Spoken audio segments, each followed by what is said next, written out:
चाहे आप भारत के किसी भी शहर या कस्बे में रहते हो, पर एक बात तो तय है, आपने अपनी डेली लाइफ में कभी ना कभी ई रिक्शा में जरूर सफर किया होगा। लेकिन क्या आपको पता है, अब यही ई रिक्शा हमारे शहरों में नई ट्रैफिक क्राइसिस का कारण बन गए। हमने आपको अनुशासनहीन ई रिक्शा के बारे में बताया था, जिन्हें ना तो ट्रैफिक के नियमों की कोई परवाह होती है और ना ही कानून का कोई डर।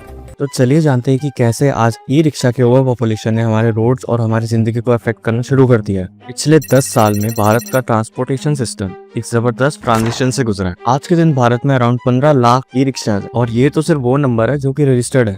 टोटल नंबर तो हमें पता भी नहीं। बाकी ई रिक्शा तो इंडियन सड़कों पर इनफॉर्मली ऑपरेट होते हैं। साल 2024 में भारत में 5 लाख से ज्यादा ई रिक्शा सेल हुए थे, और शॉकिंगली ये डेटा तो सिर्फ जनवरी से सितंबर के बीच का है। तो उसी साल अप्रोक्सीमेटली $3 बिलियन का रेवेन्यू जनरेट हुआ था by the services of e rickshaw, और एक्सपेक्टेड है साल 2034 तक ई रिक्शा से होने वाला रेवेन्यू अप्रोक्सीमेटली $49 बिलियन का होगा। Can you imagine? और जब सवाल आता है आखिर क्यों ई रिक्शा इंडस्ट्री इतनी बड़ी बनती जा रही है, इसका जवाब हमें मिला कोविड एरा में। ई रिक्शा की इंडस्ट्री में सबसे बड़ा बूम आया कोविड-19 के बाद। लोग क्राउडेड बसेस और शेयर्ड ऑटोज से बचने लगे, और शॉर्ट डिस्टेंसेस के लिए ई रिक्शा एक सेफ, अफोर्डेबल और कन्वीनियंट ऑप्शन बन गया। दूसरी तरफ पैंडेमिक के टाइम बहुत लोगों की जॉब चली गई थी। ई रिक्शा चलाना एक नया सोर्स ऑफ इनकम बन गया, क्योंकि इन्वेस्टमेंट कम था और डिमांड ज्यादा थी। रनिंग कॉस्ट है सिर्फ 40 पैसे पर किलोमीटर।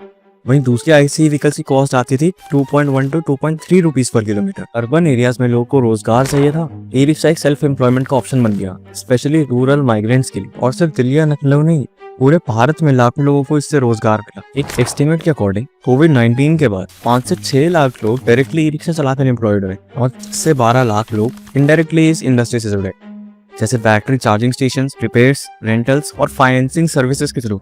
ये इंडस्ट्री एक तरह से पैंडेमिक के बाद सर्वाइवल की रोप बन गई थी, जहां लोगों को कम इन्वेस्टमेंट में रोजगार मिल गया। सेकंड रीजन इसको यूज करने का था, ई रिक्शा की खरीदने की कॉस्ट कम होती है, 60,000 से 1 लाख तक मिल जाता है, आईसी ऑटो से आधा दाम। एंड ऑब्वियसली चलाना भी बहुत ईजी है, कोई हैवी लाइसेंस की जरूरत नहीं होती। ऑपरेटिंग कॉस्ट भी बहुत लो है। डीजल या पेट्रोल ऑटो की रनिंग कॉस्ट 2 से 3 रुपए पर किलोमीटर होती है, जबकि ई रिक्शा की सिर्फ 40 पैसे पर किलोमीटर होती है। यानी डेली का कम खर्चा तो ज्यादा प्रॉफिट। FAME 1 in 2 और PM मुद्रा योजना जैसे स्कीम से लोन और सब्सिडी मिलना काफी इजी हो गया। स्टेट्स जैसे दिल्ली और पंजाब में 30,000 तक सब्सिडी मिल रही है ई रिक्शा खरीदने पर।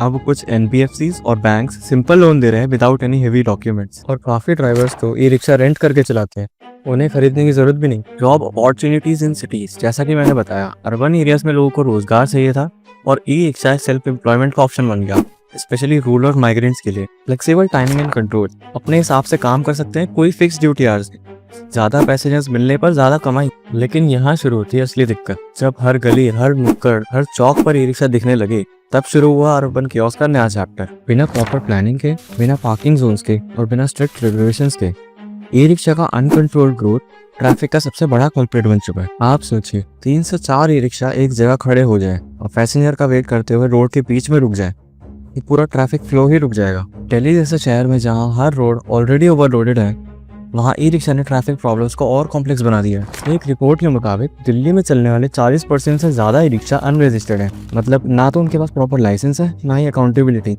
सिर्फ 2023 में ई रिक्शा से जुड़ी 1 लाख से ज्यादा ट्रैफिक वायलेशंस रिपोर्ट हुई, जो 2022 के मुकाबले 53% ज्यादा थी। और मेजर वायलेशंस थी wrong parking, no insurance, prohibited roads पर चलना, और बीच सड़क पर रुककर पैसेंजर्स का वेट करना। मेट्रो स्टेशंस, बस स्टैंड्स और क्राउडेड मार्केट्स के पास ये रिक्शास पूरे ट्रैफिक का फ्लो बिगाड़ देते हैं, क्योंकि ये एक जगह पर रुककर मल्टीपल पैसेंजर्स का वेट करते हैं। और प्रॉब्लम सिर्फ ट्रैफिक तक ही सीमित नहीं है, अनसेफ ड्राइविंग, ओवरलोडिंग और अंडरएज ड्राइवर्स की वजह से एक्सीडेंट्स भी बढ़ने लगे हैं। यानी जहां ये रिक्शा लास्ट माइल कनेक्टिविटी का सोल्यूशन बने थे, वहीं अब वो दिल्ली जैसे शहरों के लिए एक हेडेक बन चुके हैं। सबसे बड़ा इशू ये है कि ज्यादातर ड्राइवर्स ट्रेंड ही नहीं होते, ना उनके पास प्रॉपर लाइसेंसेस होते हैं। गलत साइड चलाना, सडन टर्न्स लेना, बिना सिग्नल के रुक जाना, ये सब रोड सेफ्टी के लिए नाइटमेयर बन गया है। हाँ, ये सच है कि ई रिक्शा इको फ्रेंडली होते हैं, नो फ्यूल नो एमिशंस, लेकिन जब ये थाउजेंड्स के काउंट में सड़कों पर होते हैं बिना ट्रैफिक कंट्रोल के, तो ये एक ग्रीन कियोस्क बन जाते हैं। अर्बन प्लानिंग फेल हो गया, ना प्रॉपर पार्किंग जोन्स, ना बैटरी स्टेशंस, ना रेगुलेशंस।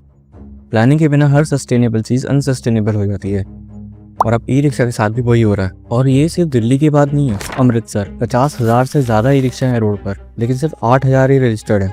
हैदराबाद ईवी पॉलिसी के बाद भी अडॉप्शन स्लो, क्योंकि परमिट रिस्ट्रिक्शन टाइट है। अब एक नजर डालते हैं थाईलैंड पर, जहां ई रिक्शा जैसा ही एक व्हीकल टुक-टुक डेकेड से यूज हो रहा है। लेकिन फ़र्क यह है कि थाईलैंड ने अपने अर्बन ट्रांसपोर्ट सिस्टम में इन व्हीकल्स को सिस्टमैटिकली इंटीग्रेट किया है। वहाँ के मेजर सिटीज़ जैसे बैंकॉक में डेजिग्नेटेड टुक-टुक लेन्स बनाए गए हैं। स्ट्रिक्ट लाइसेंसिंग सिस्टम है, बिना परमिट के कोई ऑपरेट नहीं कर सकता।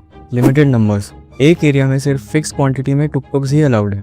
ड्राइवर्स को ट्रेनिंग और यूनिफॉर्म तक मैंडेटरी दिए गए हैं। यानी थाईलैंड ने पब्लिक कन्वीनियंस और सिटी प्लानिंग के बीच में एक बैलेंस क्रिएट किया है। और इसी वजह से जहां इंडिया में ई रिक्शा ट्रैफिक का विलेन बन गया है, वहीं थाईलैंड में टुक-टुक एक टूरिस्ट अट्रैक्शन और ट्रांसपोर्ट सॉल्यूशन दोनों बन गया है। तो सॉल्यूशन क्या है? अगर हम चाहते हैं कि ई रिक्शा एक लॉन्ग टर्म सस्टेनेबल सॉल्यूशन रहे, तो जरूरत है कुछ कड़े एक्शंस की। प्रॉपर रजिस्ट्रेशन सिस्टम जिसमें हर ई रिक्शा ड्राइवर का रिकॉर्ड हो, traffic training program so that they follow basic rules, dedicated e rickshaw lanes and parking bays, limit on new licenses in over saturated cities. अगर हम अभी भी नहीं संभले तो जहां हम एक ग्रीन फ्यूचर के लिए ई रिक्शा लाए थे, वही हमारे शहरों को ट्रैफिक जंगल से बदल देगा। तो दोस्तों, कहानी वही पुरानी है, जब प्लानिंग नहीं होती तो हर अच्छी चीज भी प्रॉब्लम बन जाती है। ई रिक्शा ने करोड़ों लोगों को रोजगार दिया, लेकिन आपको क्या लगता है सोल्यूशन क्या है? कमेंट्स में जरूर बताना। अगर आपको ये वीडियो इन्फॉर्मेटिव लगा हो तो लाइक जरूर करें, शेयर जरूर करें अपने दोस्तों के साथ, और चैनल को सब्सक्राइब करना मत भूलना ऐसे ही रियल और थॉट प्रोवोकिंग कंटेंट के लिए। जय हिंद।